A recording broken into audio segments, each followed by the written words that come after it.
Welcome है guys, स्वागत है आप सभी का बॉटनी लेक्चर में। गाइस, इस वीडियो में आपको मैं बताने वाला हूँ बीएससी फर्स्ट ईयर का बॉटनी सब्जेक्ट का सेकंड सेमेस्टर का सिलेबस। ठीक है, बॉटनी सब्जेक्ट का यहाँ पर सिलेबस आपको मैं बता रहा हूँ। फर्स्ट सेमेस्टर का जो सिलेबस है वो पहले ही मैंने अपने इस चैनल पे अपलोड कर दिया है। आपको बता दें कि यदि आप बीएससी फर्स्ट ईयर के छात्र हैं तो आपको ये पता ही होगा कि पहले साल यानी सेमेस्टर फर्स्ट और सेकंड कंप्लीट करने के बाद आपको सर्टिफिकेट कोर्स का एक सर्टिफिकेट प्राप्त होगा, जिसे certificate course in microbial technology and classical botany जिसका नाम होगा। इसके पहले जो रूल्स थे उसमें बीएससी फर्स्ट ईयर कर लेते हैं, सेकंड ईयर कर लेते हैं, उसके बाद भी आपको कोई ऐसा सर्टिफिकेट कोर्स नहीं मिलता था। लेकिन अब हर एक ईयर में आपको एक सर्टिफिकेट कोर्स का सर्टिफिकेट प्राप्त होगा और फाइनल करने के बाद आपको बीएससी की डिग्री प्राप्त होगी। ऐसा नहीं है कि आप एक साल करने के बाद छोड़ देते हैं तो आपको कोई फ़ायदा नहीं होता। यहाँ पर फ़ायदा होने वाला है नई शिक्षा नीति के अकॉर्डिंग।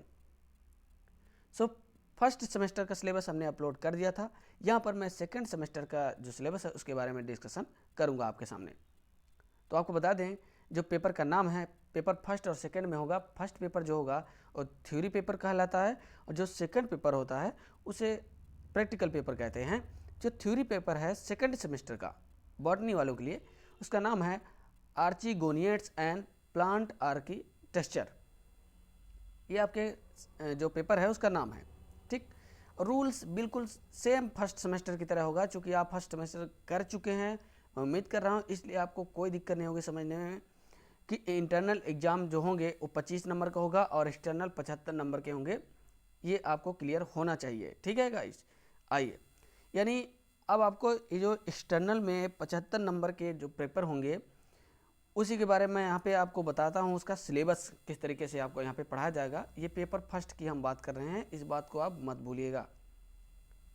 तो आइए देखते हैं बीएससी सेकंड सेमेस्टर में क्या क्या बदलाव हुए हैं, कौन कौन से ऐसे चैप्टर या यूनिट हैं जो बदल गए हैं। तो मैं आपको बताऊंगा यहाँ पे कि कुछ ऐसे यूनिट्स हैं जो पहले भी थे और आज भी हैं, लेकिन कुछ ऐसे यूनिट हैं जो बिल्कुल नए हैं और कुछ ऐसे यूनिट हैं जो सेकेंड ईयर और थर्ड ईयर का इंक्लूड कर दिया गया है। जो कि पहले सेकेंड ईयर में था और थर्ड ईयर में था, उसे अब उठा करके यहाँ नई शिक्षा नीति के अकॉर्डिंग बीएससी फर्स्ट ईयर के सेकेंड सेमेस्टर में रख दिया गया है। जैसे कुछ परिवर्तन बीएससी फर्स्ट ईयर के फर्स्ट सेमेस्टर में भी हुए थे। आपने सिलेबस देखा होगा तो आपको वहाँ पर क्लियर पता होगा। सो गाइस, यहाँ पे हम बात करेंगे सेम उसी तरह जैसे फर्स्ट सेमेस्टर में था। यहाँ भी 8 यूनिट टोटल इंक्लूडेड होंगे आपके कोर्स में। ठीक है, पेपर फर्स्ट में 8 यूनिट होंगे। कितने होंगे? 8 यूनिट। अब इन्हीं 8 यूनिट को किस तरीके से सिलेबस में डिवाइड किया गया है और क्या क्या आपको पढ़ना है उसके बारे में मैं यहाँ पे आपको बताने वाला हूँ। सो आप बने रहिएगा और जब तक आप एक एक चीज़ ना समझ लीजिएगा तब तक आप वीडियो को स्किप मत कीजिएगा। ठीक है, आइए देखते हैं पहले यूनिट में क्या दिया गया है। सो गाइज, पहले यूनिट का नाम है इंट्रोडक्शन टू आर्चिगोनिएट्स एंड ब्रायोफाइट्स। ठीक, क्या दिया है? आर्चिगोनिएट्स एंड ब्रायोफाइट्स, जिसमें सबसे शुरुआत में दिया गया है यहाँ पे यूनिक फीचर्स ऑफ आर्चिगोनिएट्स। आर्चिगोनिएट्स क्या होते हैं, इसका यूनिक फीचर क्या होता है, तो ये पहले चैप्टर हो जाएगा। दूसरा, ब्रायोफाइट्स क्या होगा? ब्रायोफाइट्स, ब्रायोफाइट्स किसे कहते हैं?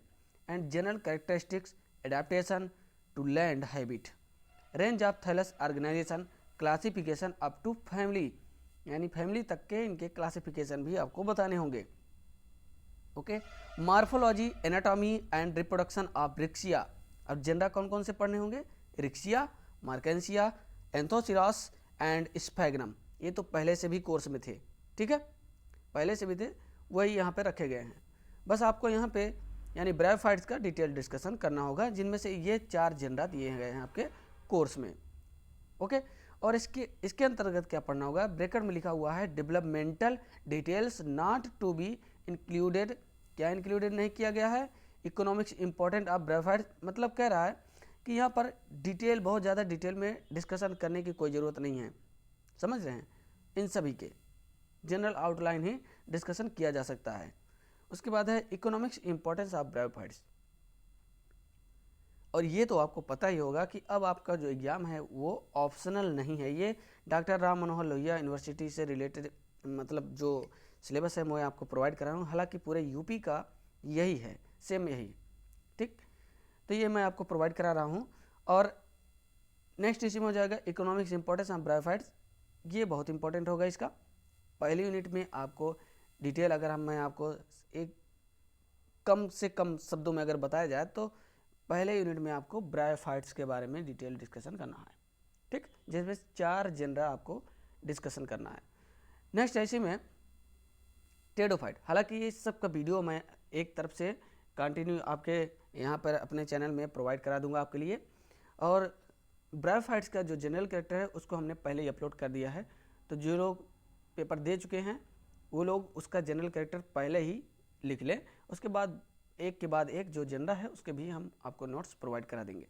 टेडोफाइट अगले यूनिट में हो जाएगा, पूरा डिटेल डिस्कशन टेडोफाइट्स के बारे में हो जाएगा।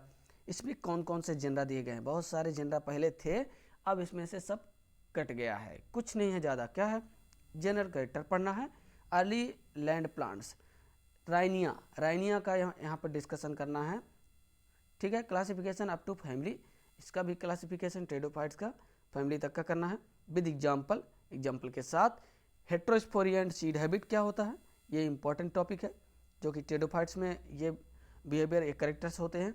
स्टेलर इवोल्यूशन, स्टेलर सिस्टम क्या है और उसका इवोल्यूशन कैसे होता है, ये इसी में दिया गया है। नेक्स्ट है इकोनॉमिक्स इंपॉर्टेंस ऑफ टेडोफाइट्स। देखिए अगर आपको अच्छे से पढ़ाई करना है ना तो सिलेबस आपके पास ज़रूर होना चाहिए, ठीक है। और आपको ये पता होना चाहिए कि आपका कोर्स किस तरीके से पढ़ाया जा रहा है और कौन कौन से चैप्टर, कौन सी यूनिट आपकी फिनिश हो गई यानी ख़त्म हो चुकी है।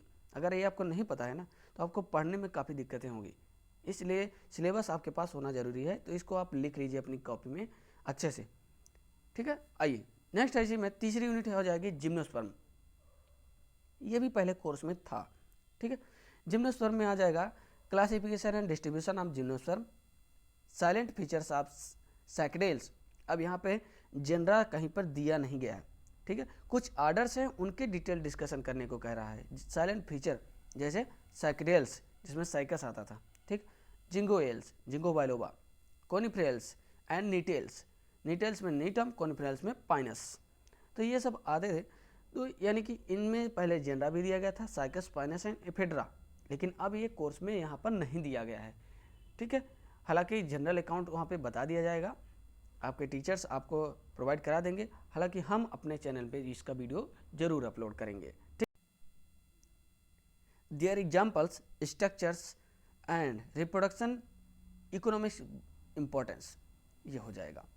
अगला यूनिट 4, तो ये समझिए यूनिट फर्स्ट, सेकेंड, थर्ड और फोर्थ ये पहले भी बीएससी फर्स्ट ईयर में सिलेबस में था, लेकिन अब आगे क्या होता है, क्या बदलाव हुआ उसको ज़्यादा जरूर देखना है, ठीक है। फोर्थ यूनिट में दिया है पैलियोबॉटनी।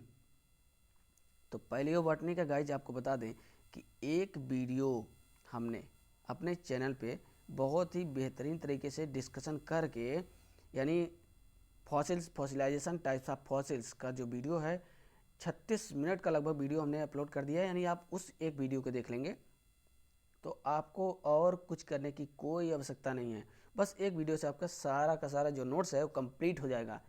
समझ रहे हैं बात को, उसमें एक हो गया है। बाकी इसमें से अब देखिए क्या हमको अपलोड करना है वीडियो बना करके, मैं आपको बता दे रहा हूँ। इसमें general accounts of Cycadofilicales, Bennettitales and Cordaitales, geological time scale, इसी का वीडियो बनाना है गाइज, बहुत इंपॉर्टेंट है, वेरी वेरी मोस्ट इंपॉर्टेंट, समझिए वेरी वेरी मोस्ट इंपॉर्टेंट है ये। Geological time scales, brief account of process of fossilization and types of fossils, आपको बताया ना हमने, इसका वीडियो हमने अपलोड कर दिया, कुछ नहीं करना है। नेक्स्ट हो जाएगा कंट्रीब्यूशन ऑफ बीरबल साहनी। बीरबल साहनी का क्या कंट्रीब्यूशन था पॉलीबॉटनी में, फादर कहे जाते हैं, इंडियन फादर ऑफ पॉलीबॉटनी। सो इनके बारे में थोड़ा सा बताया जाएगा ब्रीफली। ये हो जाएगा यूनिट 4 में, बहुत ज़्यादा डिटेल इसमें नहीं है, बहुत कम कोर्स है समझिए यूनिट 4 का।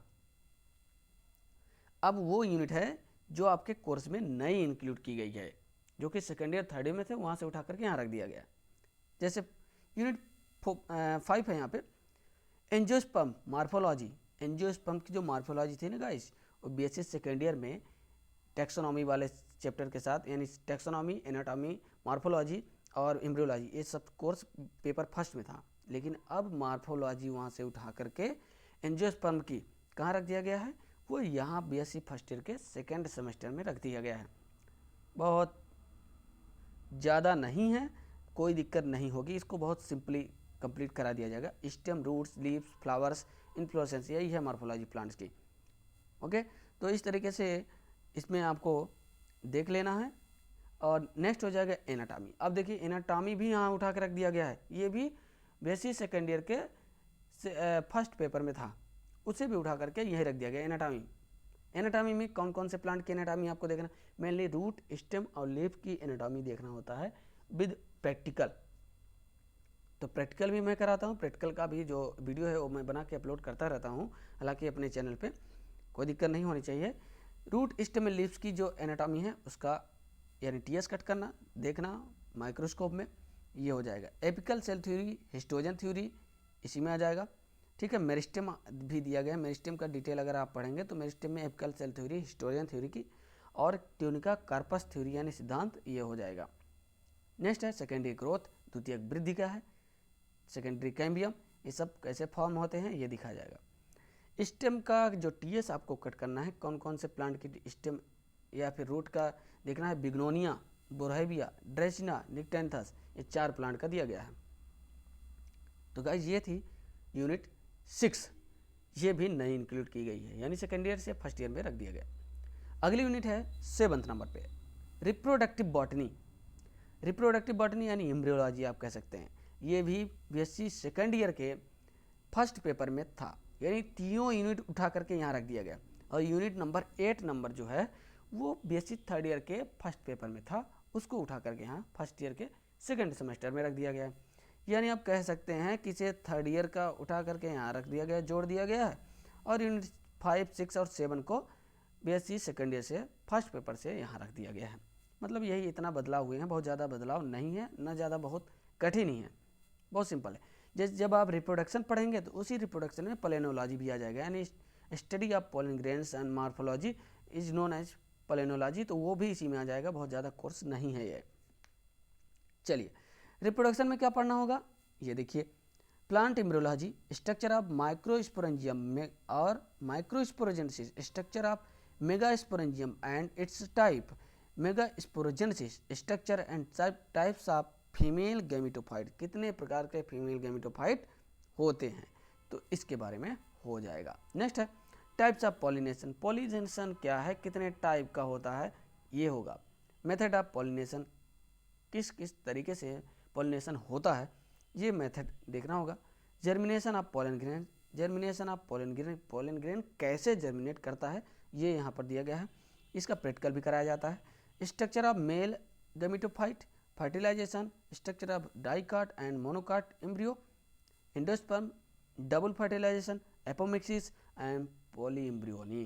तो गाइस ये पूरा का पूरा जो है ना यूनिट 4 में था, यूनिट 4 में था बीएससी सेकेंड ईयर के फर्स्ट पेपर में। ठीक, अब वो उठा करके यहाँ पर ऐड कर दिया गया है। तो गाइस बहुत सिंपल है, बहुत ज़्यादा कठिन सिलेबस नहीं है। उम्मीद करता हूँ आपको ये समझ में आ रहा होगा। समझ में आ रहा है तो लोगों के पास भी फॉरवर्ड करते रहिएगा, ऐसे ही हमारे साथ बने रहिएगा। आपके साथ मैं नए नए वीडियो ऐसे शेयर करता रहूँगा, आपकी ज़रूरत की चीज़ें यहाँ पे मैं प्रोवाइड कराता रहूँगा।